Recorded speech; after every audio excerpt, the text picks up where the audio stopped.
वेद का मतलब है जिस जगह पर नॉलेज को संग्रहित किया गया है, संकलित किया गया है, वो किताब, वो पाठ्यक्रम, वो पद्धति, चिकित्सा पद्धति जिसमें विद्या को सम्मिलित किया गया है। वरना चोट लगने पे हल्दी लगा लेना तो माँ को भी पता है, फिर डॉक्टर किस लिए चाहिए। पेट फूल जाए तो भाई अजवाइन खा लेना या सौंफ खा लेना, ये तो मम्मी ने बता रखा है आपको, या आपके दादी जी ने बता रखा है, दादा ने बता रखा है, फिर डॉक्टर किस लिए चाहिए था आपको। अगर चरक संहिता भी वही बताने वाली है जो मेरी मदर बता रही है, मेरी माता बता रही है, मेरी दादी बता रही है, तो फिर वो बस नॉलेज है, वो केवल विद्या है, वो वेद नहीं है। मेरी माता को वेद का नॉलेज नहीं है, उसको इस बात का नॉलेज है कि ये बीमारी और ये औषधि हो सकता है ठीक। तो क्या मैं अपनी चिकित्सा पद्धति को क्या उसी लेवल तक लेकर जाऊं कि पेट फूल जाए तो सौंफ खा लेना या अजवाइन खा लेना? तो मुझे लगता है कि फिर वो चिकित्सा पद्धति नहीं हुआ, वो एक पारंपरिक पद्धति से, आपके पूर्वजों के ज्ञान से, पूर्वजों के प्रयासों से आप तक पहुंचने वाला एक संग्रहित नॉलेज है, वो केवल विद्या है। वेद कब हो जाएगा वो? कितने वेद है पूरी दुनिया में बताइए? कितने वेद हैं? 5? 4 ही हैं? तो 4 का नाम लेके देख लेते हैं। ऋग्वेद, फिर सामवेद, यजुर्वेद, इतने ही हैं? चलो ठीक है। और क्यों नहीं है वेद फिर? और क्यों नहीं? 4 ही वेद क्यों है? क्योंकि उस काल, उस अंडरस्टैंडिंग, उस समय के नॉलेज से, उस समय के विद्या से, उस समय के साइंस से जो लिखा गया वो उसका वेद बन गया। तो क्या वेद वहां पे समाप्त हो गया? क्या नॉलेज वहां पे फ्रीज हो गया? नहीं। वेद को आगे बढ़ाने की जिम्मेदारी फिर भावी पीढ़ियों पर आ जाती है, जिनको उसी नॉलेज को और बेहतर करने का प्रयास करना चाहिए, जो कि रिसर्च इन आयुर्वेदा से होना चाहिए था। जैसे अभी कुछ लोगों ने अच्छे से अपने श्लोक में उस बात का विवरण बताया, मैं उस श्लोक को नहीं पढ़ सकता हूं क्योंकि मैं उतना वेद और आयुर्वेद का जानकारी नहीं रखता हूं। लेकिन मुझे लगता है कि जिस प्रकार से वेदों में लिखा गया होगा कि जैसे अभी डॉक्टर साहब ने भी बताया कि अगर मस्तिष्क में परेशानी है तो आप ब्रह्म पुष्पी, शंख पुष्पी ले लीजिए, या ब्राह्मी ले लीजिए, या फिर और भी जो दवाई होती है वो ले लीजिए। तो बीमारी का नाम बताया एक तरफ और औषधि का नाम बताया एक तरफ। क्या इतना पर्याप्त है आपके लिए? बताइए, हमारे बीच सब डॉक्टर्स बैठे हैं। Is it sufficient to know the disease and the substance और द मेडिसिन? क्या यही पर्याप्त है? तो मुझे लगता है नहीं, ये पर्याप्त नहीं है। तो क्या पर्याप्त है? मात्रा किसने बताई? क्या कम मात्रा में लेने से बीमारी ठीक हो जाएगी? आप मुझे बताइए, अगर मैं अपने पूरे खाने में एक अजवाइन का सीड खा लूंगा तो मैं ठीक हो जाऊंगा? तो मुझे कितने सीड खाने चाहिए? 1 चम्मच खाना चाहिए या 1 कटोरी खाना चाहिए?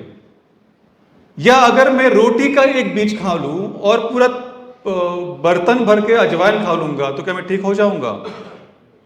तो मात्रा किसने बताई? आपके चरक संहिता में या अन्य संहिताओं में जो उस समय लिखा गया है, मतलब मैं अभी के नॉलेज की बात नहीं कर रहा हूं, मैं बात कर रहा हूं जो आज से 4वीं सदी में लिखा गया है, आज से 2000 साल पहले या 1800 साल पहले लिखा गया किताब है। उसमें बीमारी और मेडिसिन का उल्लेख किया गया है, मात्रा का उल्लेख नहीं किया गया है। मात्रा के बारे में आपके जो अध्यायबद्ध किताबें हैं उसमें लिखा गया है, उसमें आपको और मेहनत करना है।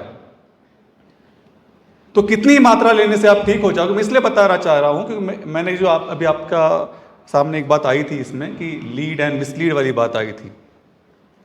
मैं एक बहुत अच्छे का वर्कशॉप में गया था और वहाँ पर किसी ने कहा कि ये आयुर्वेद बिस्किट है।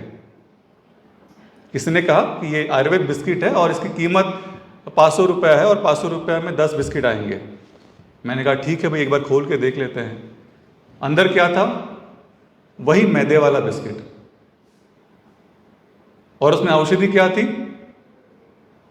उसमें था अजवाइन के सीड, बीज। और कितने रहे होंगे बीज? 10, 12, 15, इससे ऊपर नहीं था। तो क्या वो औषधि बिस्किट हो गया? तो अब क्या वो औषधि बिस्किट हो गया? डॉक्टर त्रिपाठी जी बताइए। क्योंकि ये बहुत बड़ा फर्क है। और मैंने अपने वक्तव्य से पहले, अपने संबोधन से पहले फिरमाल जी को बोलने के लिए बोला, उसका भी एक महत्व है। मैं उस पॉइंट पे भी आने वाला हूं। तो हमें रिसर्च करना है, डॉक्यूमेंट करना है इस बारे में कि ये दवाई है, ये बीमारी है, ये दवाई है, बट बीमारी तभी ठीक होगा जब इतना मात्रा, इतने दिन का सेवन करेंगे, ये इतने समय के लिए सेवन करेंगे, तब ठीक होगा। तो मैंने मात्रा की बात कर दिया। अब एक बात पे और आते हैं। इसका हिंदी में क्या शब्द है मुझे पता नहीं। इट्स वर्ड इज एफिकेसी, प्रभावकारिता। अगर मैं ये कहूं कि अभी जैसे कुरली जी ने बताया कि सृष्टि के हर चीज में औषधियां हैं, सृष्टि के हर चीज में औषधि है, तो अगर मैं अपनी कोई भी औषधियां,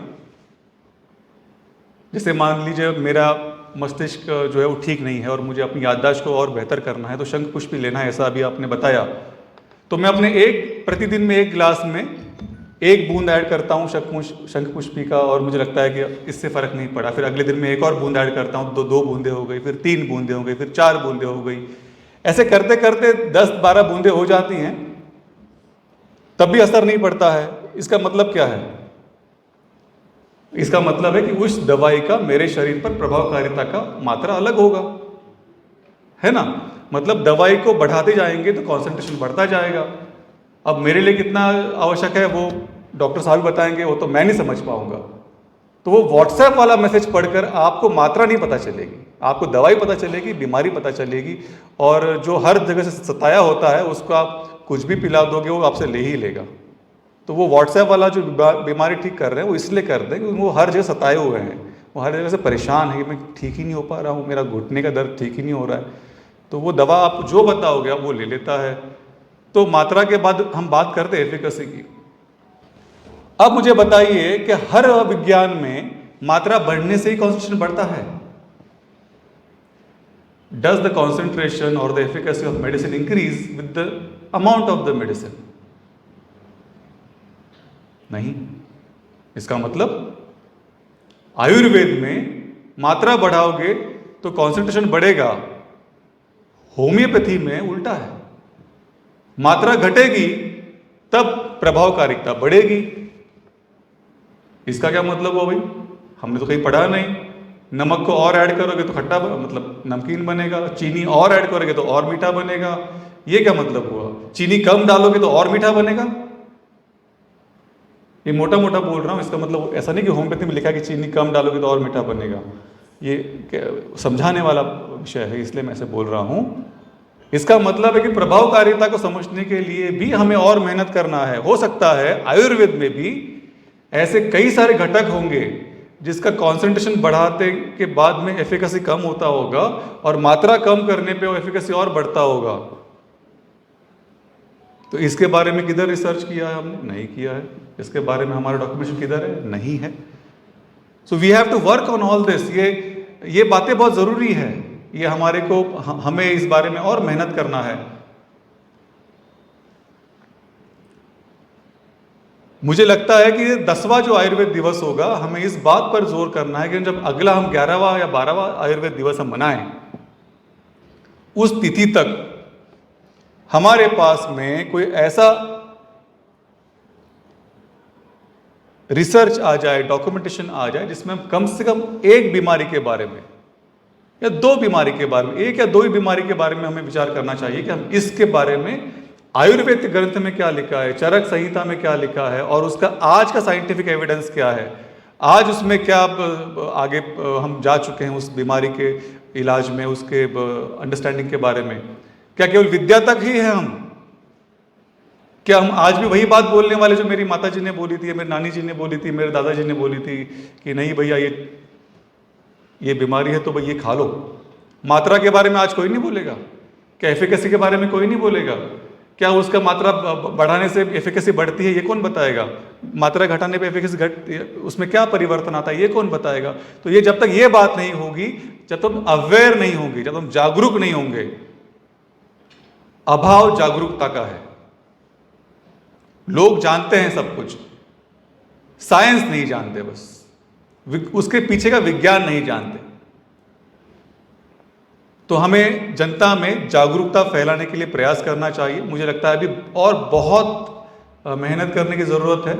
आप इसी बात को समझ सकते हैं कि हमारे यहाँ पर इतना महत्वपूर्ण कार्यक्रम हो रहा है और ऐसे जनपद में भी हो रहे होंगे, लेकिन आम जनमानस में उसका भी उतना शोर नहीं दिखाई दे रहा है। जैसे होता है ना कि अगर हम ये कहें कि फला फला नल से पानी पीते हैं तो ठीक हो जाता है आदमी में, तो अभी लोगों ने वो पानी की मांग करना शुरू नहीं किया है।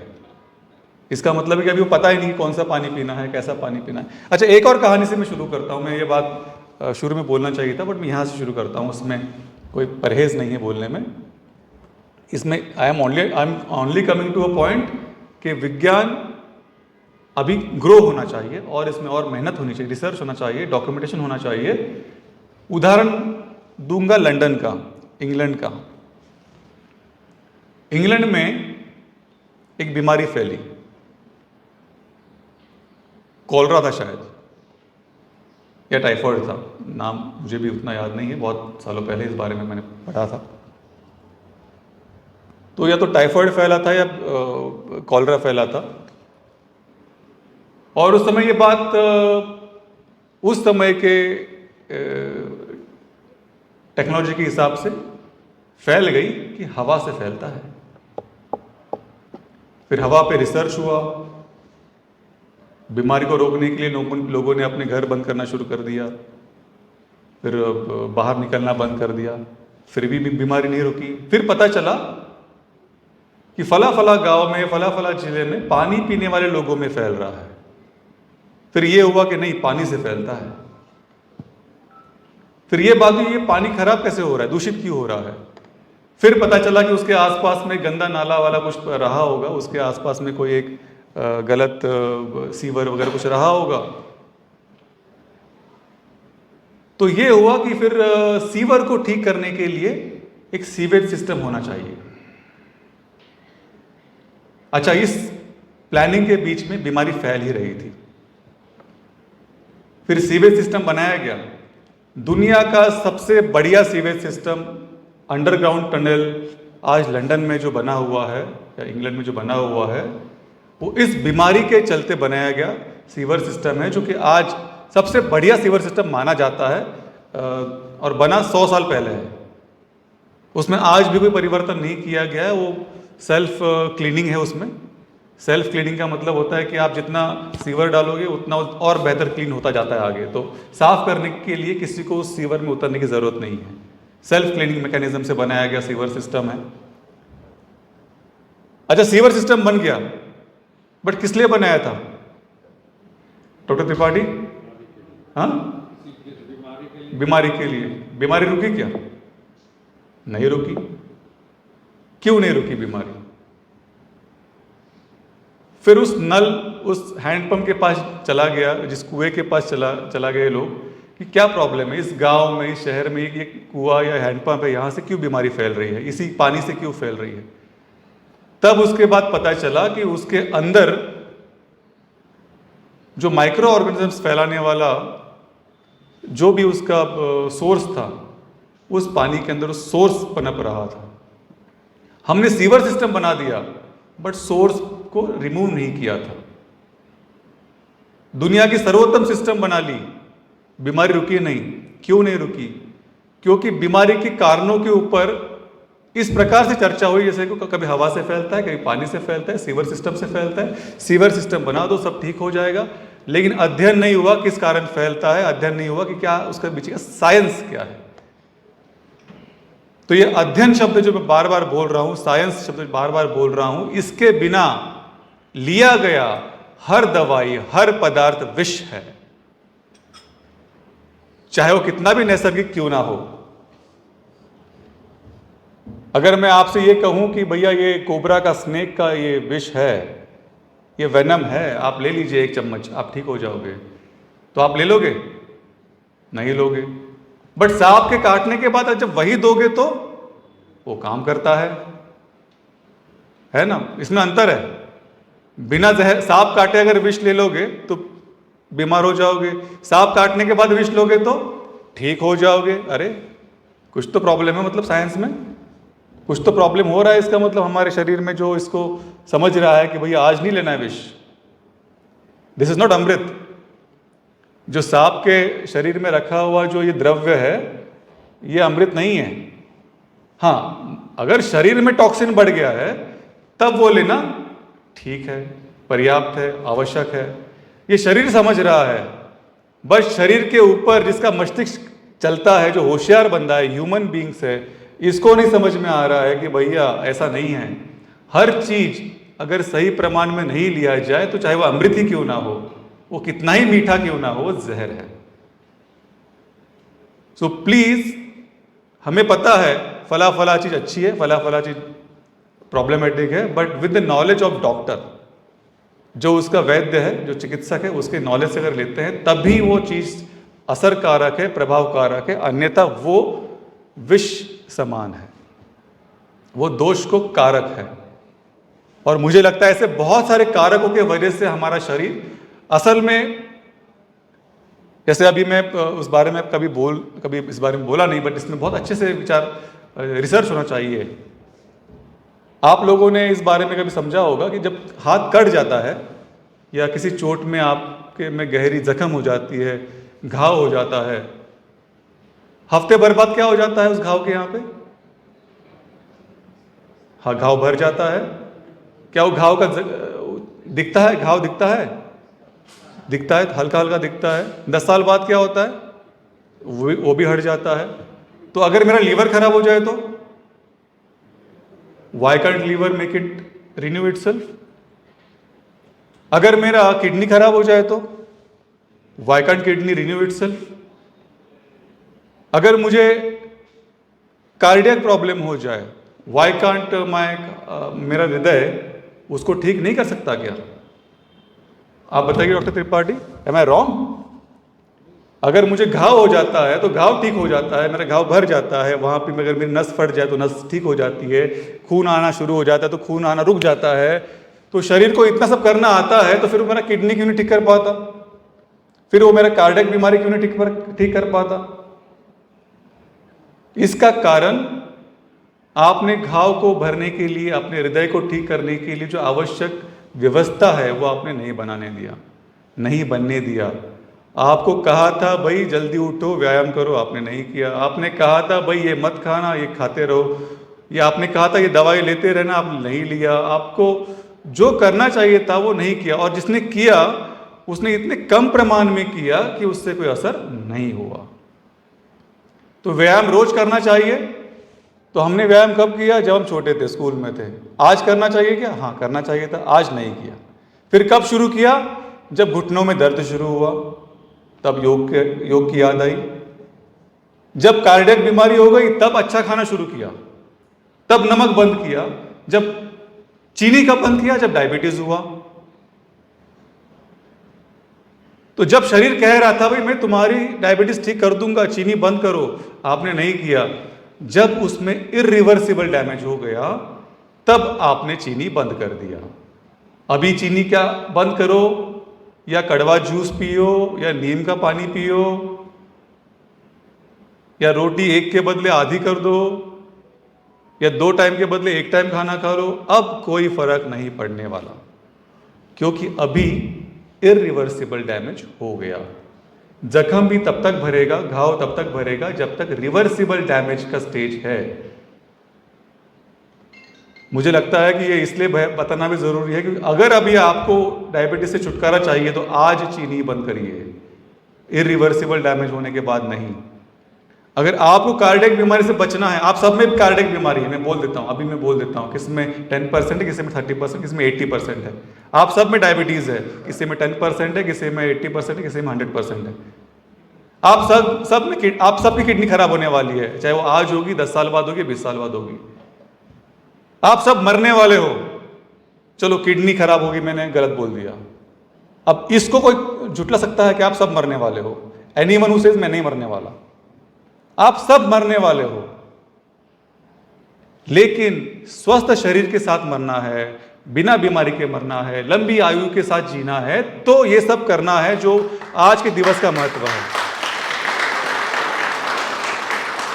मुझे लगता है कि इसकी जानकारी को फैलाना ही औचित्य है। और मैं आज की इस गैदरिंग में, इस जमावड़े में अगर 10% लोगों को ये समझाने में सफल हो पाया हूं कि आज अगर आपने चीनी कम कर दिया, आज अगर आपने नमक कम कर दिया, आज अगर आपने 1% 2% तक के व्यायाम शुरू कर दिया, अगर आज आप सुबह 7 बजे उठते हैं तो कम से कम 1 घंटा पहले उठने का दिनचर्या को अपना लिया, तो आप ज़रूर अच्छी आयु तक जिएंगे, अच्छे स्वस्थ शरीर को प्राप्त करेंगे, अच्छे जो भी आप जिसको अच्छा मानते हैं उस चीज़ को आप प्राप्त करोगे और लंबे समय तक जी सकते हैं, ऐसा मैं उम्मीद करता हूँ।